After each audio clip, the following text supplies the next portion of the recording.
라이징 신호노메를 생고쿠 형님이 붙잡았다. 신호놈에 찾았다. 센스가 없네. 이 자식, 일을 이딴 식으로 하다니 정신 나갔냐? 그리고 나는 생고쿠 형님의 광기에 전율을 느낀다. 내 이름은 쿠가코 테츠. 여러분 걱정하셨죠? 한쪽 다리가 없어도 힘은 넘친다고요. 노지마, 고생했다. 녀석, 센 척하기는. 조직으로 돌아온 오지마를 맞이하고 있는 무트파 야쿠자다. 라이징의 보스 조가사키에게 타카하시가 살해당하고 말았다. 지옥에서 기다리면 쿄고쿠구미 놈들도 다 만날 거다. 진짜. 게다가 쿄고쿠구미 제2 사무소에서 시타라가 사이온지 형님을 죽였다. 말 많은 노인네야. 죽을 때라도 조용히 가라. 쿄고쿠 라이징 전쟁은 그야말로 피로 피를 씻어내는 싸움. 이제 그 누구도 멈출 수 없다. 그리고 노지마는 시노노메와 싸움에서 다리를 잃었고 한쪽 다리 잘 가라. 다시는 걸을 수 없다고 했었다. 그러나 사무소에 돌아온 노지마의 눈은 반짝반짝 빛나고 있었다. 국장님, 지금 최강의 의족을 찾고 있어요. 이참에 파워업 하려고요. 의조? 노지마는 이미 앞으로 나아가고 있었다. 이것 좀 보세요. 요즘엔 이런 다리도 있다니까요. 싸우는 남자의 다리로 딱이지 않아요? 야, 너무 금속 재질이잖아. 기능성 떨어지는 거 아니냐고. 그 외에도 몸에 장착하는 무기 같은 것도 보고 있었던 모양이다. 드릴도 좋아 보이는데요. 어떻게 생각하세요? 그런 이상한 사이보그는 부하로 두기 싫은데. 이 녀석의 긍정적인 태도는 형님인 나에게도 용기를 준다. 노지마가 기운 넘치는 건 좋은 일이지만 언제까지고 좋아하기만 할 순 없다. 라이징에 대한 대책 회의를 열겠다. 네, 잘 부탁드립니다. 너무 열받아서 슬슬 돌아버릴 뻔했어. 쿄고쿠구미는 라이징과 한창 전쟁 중에 있었다. 사이온지와 타카시가 죽었다. 그리고 쿠가, 노지마, 타카사고, 무구로마가 전투 불능 상태다. 이 이상의 희생은 절대 없어야 한다. 그렇다. 나도 시타라한테 당한 부상 때문에 아직 움직일 수 없다. 그래서 조가사키를 시작으로 라이징 중요 인물이 발견되면 우리한테 연락이 오도록 시스템을 만들었다. 조직 휘하의 기업이나 집단이 라이징을 발견하는 순간 우리 쪽 전용 전화가 울리게 된다. 그리고 우호 관계인 근처 야쿠자도 협력해주고 있다. 그건 인망 높은 이가라시 큰형님이라서 가능한 일이었다. 큰형님, 센스가 장난이 아니십니다. 발견한 순간 죽여버리겠습니다. 이번엔 우리가 한 방 먹여야죠. 서포트하겠습니다, 큰형님. 지금까지는 어쩌다 붙게 된 싸움이나 방어전이 대부분이었지만 지금부터는 우리가 선수를 친다. 그렇게 포위망을 치고 며칠이 지났을 무렵 드디어 전용 전화가 울린다. 네, 쿄고쿠구미입니다. 형님, 연락이 왔습니다. 시노노메를 발견했다고 합니다. 알겠어. 드디어 사냥감 하나가 그물에 걸렸다. 그물을 치고 열심히 기다린 보람이 있다. 절대로 빠져나가게 두지 않겠어. 그래서 어디지? 그원초 2번가에서 남쪽으로 걷고 있대요. 그곳이라면 가메다 금융 앞을 지날 거예요. 생고쿠 형님이 근처를 순찰 중입니다. 이제는 비겁함이고 뭐고 없다. 생고쿠냐, 시노노메를 죽여라.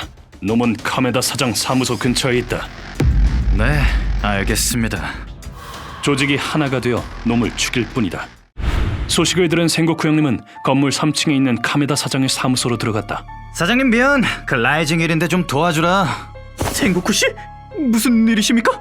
조금 있으면 이 앞을 멍청한 놈들이 지나갈 거거든. 그리고 형님은 사장님에게 질문을 던졌다. 사장님, 이 캐비넷 뭐 들었어? 무거워? 네, 당연히 들어있죠. 무거워요. 그럼 좀 쓸게. 이어서 묵묵하게 창문을 빼기 시작했다. 창문 엄청 크네. 마침 잘 됐다. 사장, 창문 빼는 것 좀 도와줘. 총으로 쏘는 것보다 이게 낫거든. 생고쿠 씨, 뭘 하시려는 거예요? 생고쿠 형님은 엄청난 계획이 있었다. 이제 그쪽 부분 좀 들어줘. 위에서 놈들한테 떨어뜨릴 거야 이거. 그게 무슨 말씀이세요? 그건 바로 이 캐비닛을 창문으로 떨어뜨린다는 것이었다. 카메다 금융은 원래 코쿠엔가에서 시작해서 여기로 이사했다. 닥치고 해. 이 자식아, 센스도 없냐 너는? 할게요. 생고쿠 형님에게 신세를 진 것도 있지만 그의 무서움도 잘 알고 있다. 시노노메는 부하를 데리고 셋이서 걷고 있었다. 켜거쿠금이 기 좀 꺾였겠는데요? 야쿠자 놈들은 다 해치워버리고 코쿠엔가를 가져오자고요. 멍청한 놈들. 놈들은 아직 힘이 남아있다. 그리고 조가사키 형님도 새로운 전력을 추가했지. 지금부터가 본방이라고 생각해라. 안 그럼 머지않아 죽을 거다. 그 모습을 본 생고쿠 형님이 웃는 얼굴로 4명을 동원해서 캐비닛을 들어올린다. 잘생긴 남자가 이겨라. 모든 여자가 바라는 일이지. 자, 간다 이 자식들아. 귀신 같은 집중력과 센스로 반드시 마친다. 찌그러져라 사회의 쓰레기들아. 간다. 그리고 3층에서 놈들을 향해 캐비닛을 던졌다. 이런 일은 상상도 못했겠지. 건물에서 유리가 떨어지는 사고 같은 거다. 오늘은 카바쿠라 에루에서 한잔할래? 그거 좋지. 그 공격은 정말이지 잔인했다. 신호놈에는 겨우겨우 빠져나왔지만 부하 2명은 완전히 깔려서 뭉개져 버렸다. 그 참상을 본 생고쿠 형님은 만족한 듯한 웃음을 지었다. 고마워 사장님. 그럼 갔다 올게. 그렇게 불안해하지 마. 역시 미친 사람이야. 그리고 즐거운 듯이 콧노래를 부르며 아수라장이 된 현장으로 내려갔다. 이 젠장 누구냐? 발이 깔리고 말았어. 정확하게 머리 위로 떨어졌잖아. 어떻게든 피하기는 한 신호놈에도 한쪽 다리에 다쳤다.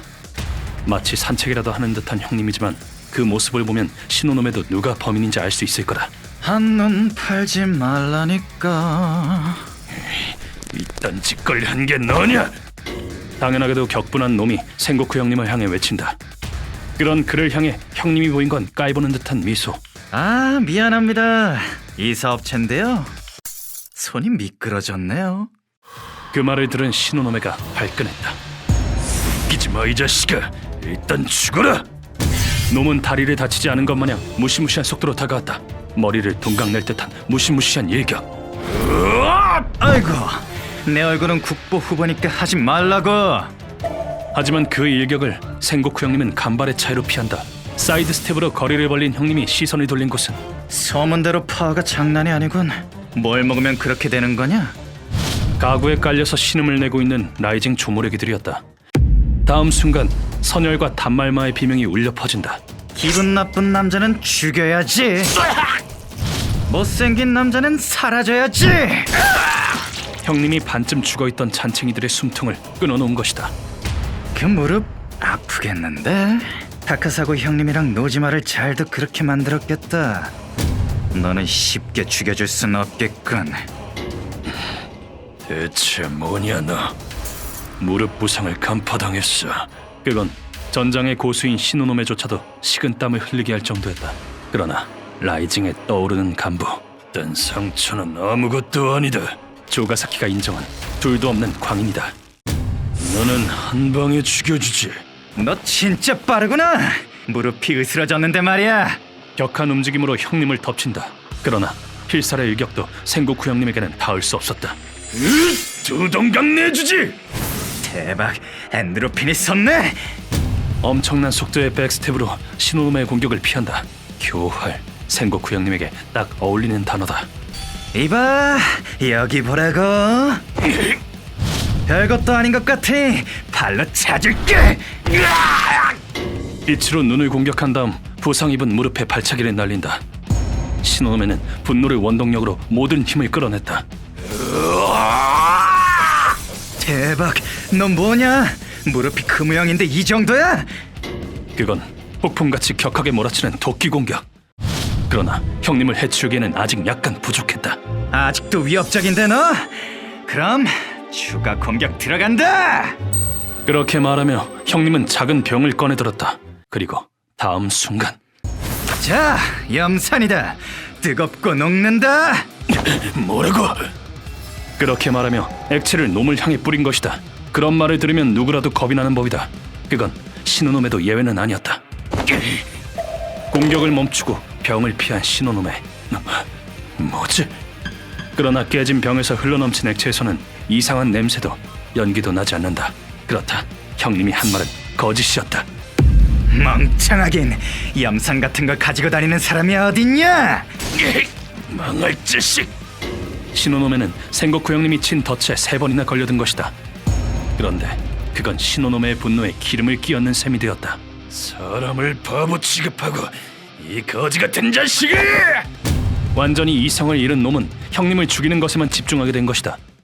그런데 그 모습을 봐도 생고쿠 형님은 불길한 웃음을 거두지 않는다. 딱 적당하게 열이 올랐군.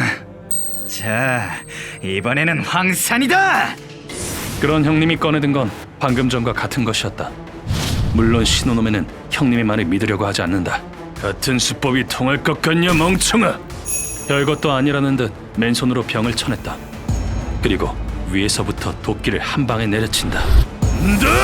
얼씨구, 무릎만 멀쩡했으면 맞았겠네. 그러나 여전히 생고쿠 형님에게는 통하지 않는다. 그런데 다음 순간 무어라 형용할 수 없는 악취와 함께 신호노메가 비명을 지른다. 너 센스가 없구나. 염사는 아니었어도 황사는 진짜일 수도 있는 거잖아. 그렇다. 이번에 병에 들어있던 건 진짜 황산이었다. 몸이 녹아내리는 상상하기도 힘든 고통에 신음하는 신호노메. 그 틈을 놓칠 형님이 아니다. 그럼 다른 다리도 부러뜨려 주지. 한순간에 틈을 파고들어 너클 나이프로 놈의 허벅지를 찌른 것이다. 양쪽 허벅지에 입은 부상이 너무 심해서 걷지도 못한다. 이 정도 상처가 뭐라고? 나는 아직 더 할 수 있어. 덤벼라! 그러나 신호놈의 기세는 꺾이지 않았고 놈은 다시 도끼를 들고 자세를 잡았다. 덤비길 뭘 덤벼. 센스라곤 쥐똥만큼도 없네. 받아라. 그러나 생고쿠 형님은 놈을 완전히 무시하고 유리 조각을 내던졌다. 형님은 움직이지 않는다. 신호놈과 거리를 유지한다. 자, 됐냐 이놈아! 그리고 주변에 있는 돌 조각이나 유리 등을 손에 집히는 대로 던져댔다. 그리고 생고쿠 형님은 악마 같은 웃음을 지어 보였다. 무슨 만화인 줄 아나. 다리를 못 움직이는 놈한테 누가 덤비냐? 그런 놈은 센스가 없는 거지. 의협심이랑은 거리가 먼 극한의 현실주의. 돌멩이도 훌륭한 무기, 예리한 놈이면 더 좋다. 망할 자식. 그 돌은 신호노메를 향해 끊임없이 날아왔고 신호노메는 바람 앞에 등불처럼 위태로웠다. 그리고 생고쿠 형님은 그런 신호노메를 향한 공격을 늦추지 않았다. 천천히 죽어라 이 자식아.